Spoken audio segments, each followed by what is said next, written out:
Voilà, donc on en est à la première grande partie, identifier l'activité d'une organisation au sein de son environnement. Donc vous verrez que dans cette première grande partie, il y a deux notions essentielles que vous devrez retenir. C'est le terme d'objet social, donc on va travailler sur cette nouvelle notion pour vous, le terme d'objet social et le terme d'environnement.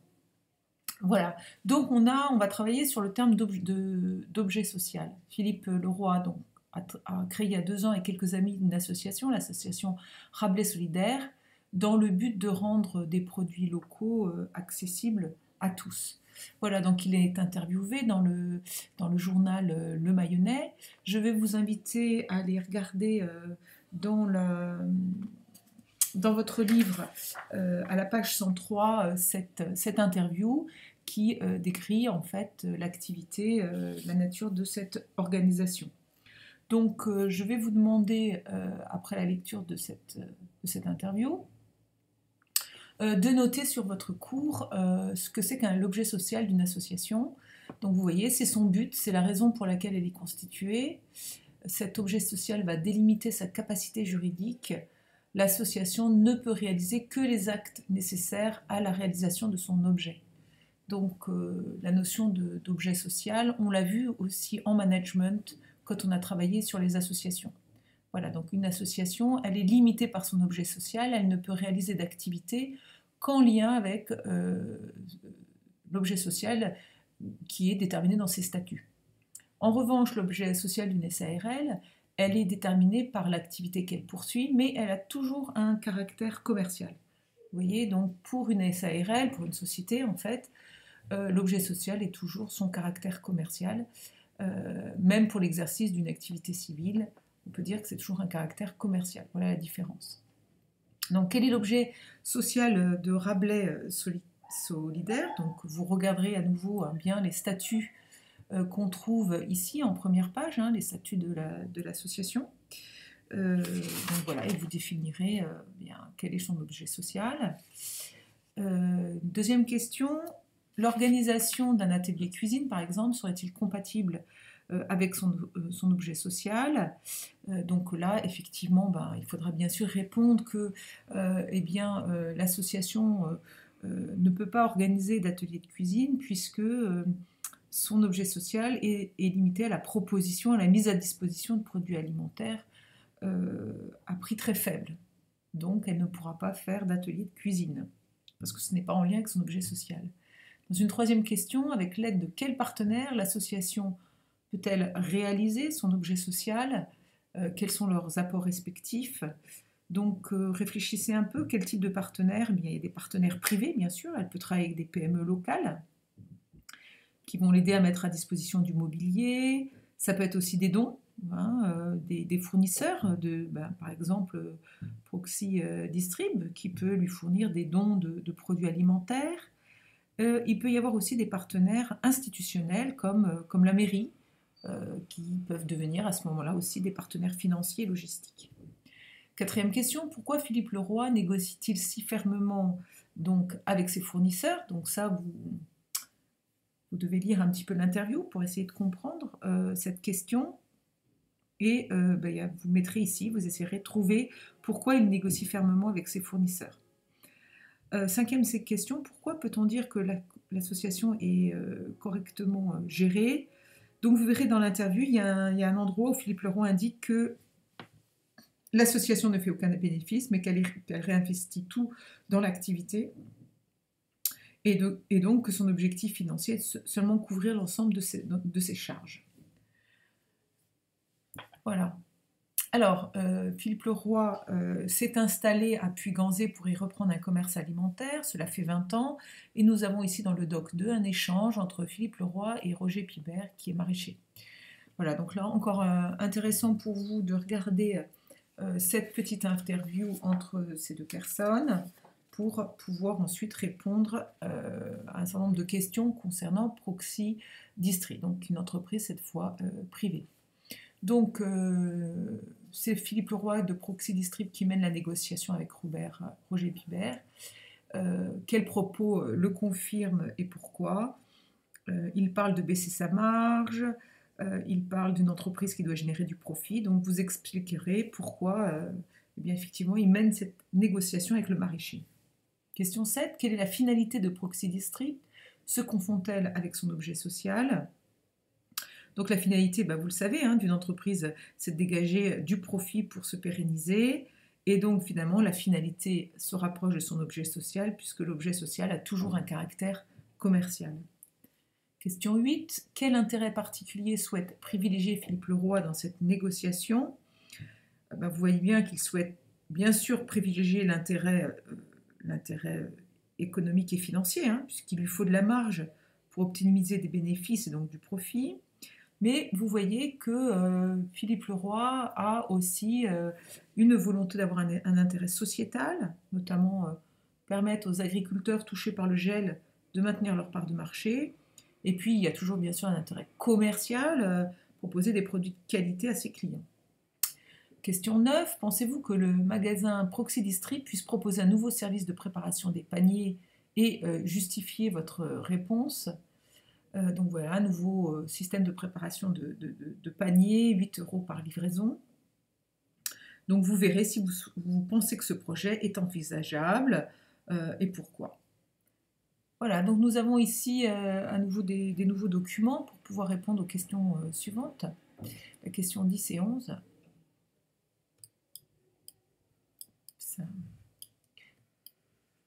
Alors, une commune, donc on a vu un peu l'objet social d'une association et d'une entreprise privée.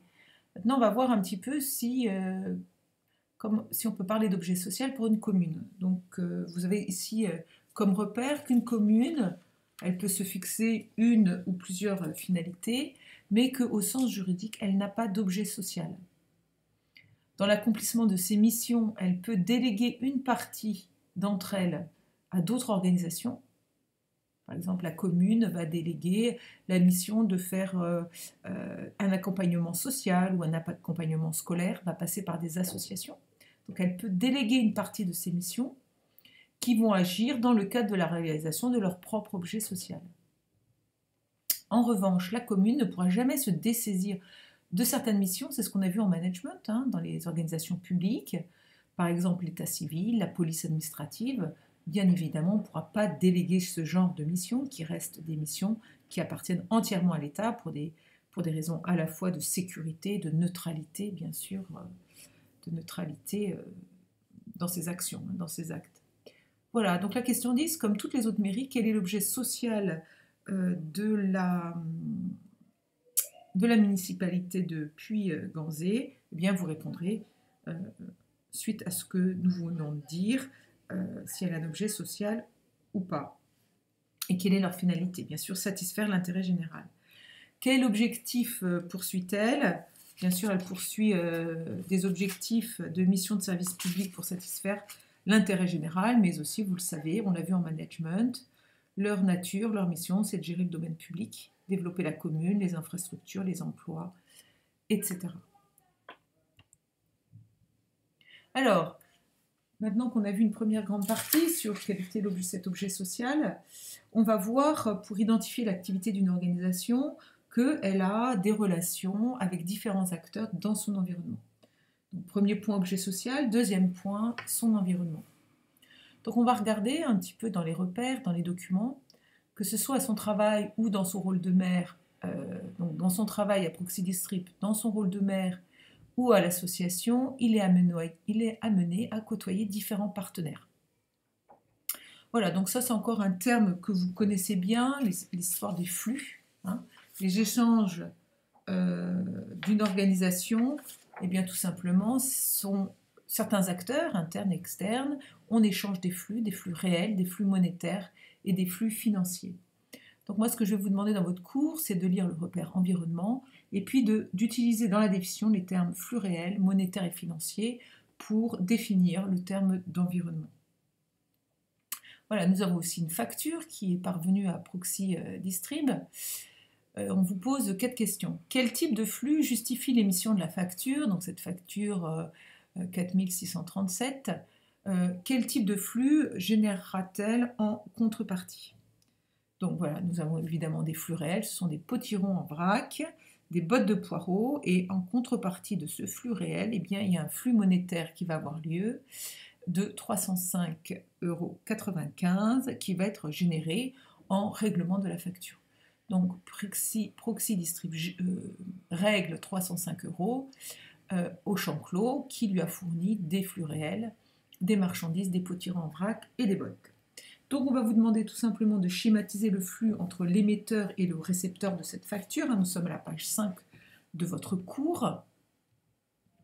Donc vous allez me faire tout simplement un petit schéma entre l'entreprise champ clos fournisseur et Proxy Distrib client, cette fois, avec des flux réels, flux monétaires, avec sous forme de flèches. À l'aide de l'agenda de Philippe Leroy, identifiez les différents partenaires externes de Proxy Distrib en qualifiant chacun des flux qui les unissent. Alors, on a l'agenda de Philippe Leroy, et puis on devra retrouver en quatrième question parmi eux un prescripteur et un fournisseur. Alors voilà l'agenda de Philippe Leroy, et on va vous demander de regarder un petit peu dans cet agenda les différents partenaires externes de Proxy Distrib. Donc vous voyez Proxy Distrib est là, en jaune. Donc il suffit de regarder avec les flèches oranges quels sont les partenaires, les acteurs avec lesquels Proxy Distrib a des relations. Donc vous devrez en trouver 5. Les 5 flèches sont notées, vous n'avez plus qu'à noter ces différents partenaires externes et quel type de flux les unissent. On vous demande ensuite de retrouver parmi eux un prescripteur et un fournisseur et indiquer s'ils sont un acteur interne ou externe. Alors je vous demanderai tout simplement de chercher, donc on est à la page 6 de votre cours, la définition d'un prescripteur. Quand vous aurez trouvé cette définition, eh bien vous trouverez lequel est, on peut parler d'un des acteurs qui est un prescripteur, vous direz c'est lequel, s'il est interne ou externe, et puis vous trouverez aussi un fournisseur, vous direz si effectivement c'est un partenaire interne ou externe. Voilà pour la question.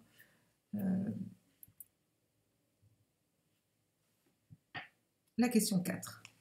Voilà, nous sommes maintenant sur la question 5, les missions de la municipalité. Donc nous avons le maire, nous Philippe Leroy, puis nous avons donc à gauche 4 personnes, à droite 4 autres personnes qui font un certain nombre de missions dans la municipalité. On vous demande tout simplement de nous lister les missions de la municipalité de Puy-Ganzé.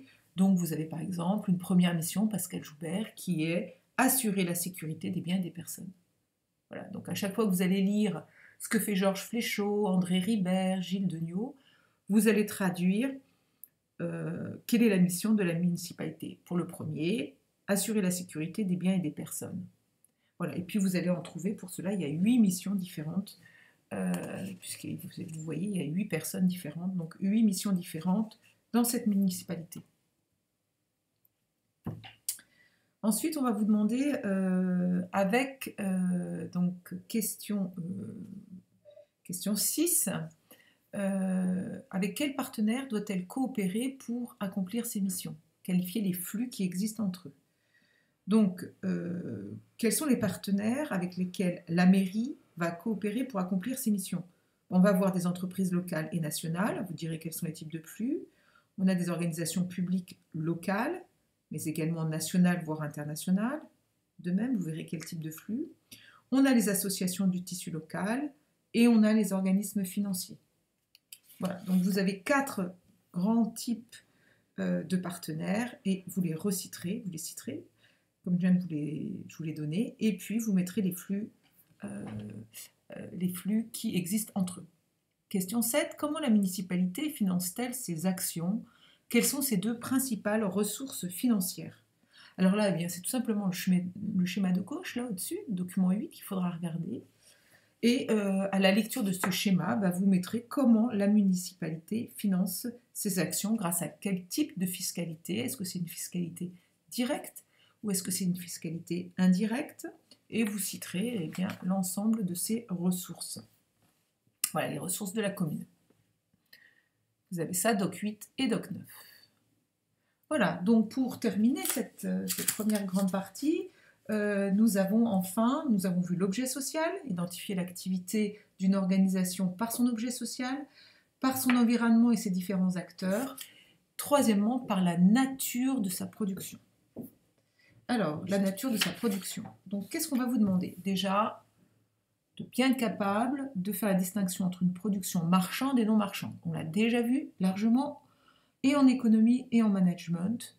Donc, je vous demande de relire cette petite définition, production marchande, production non marchande, et de bien faire la distinction entre un bien et un service.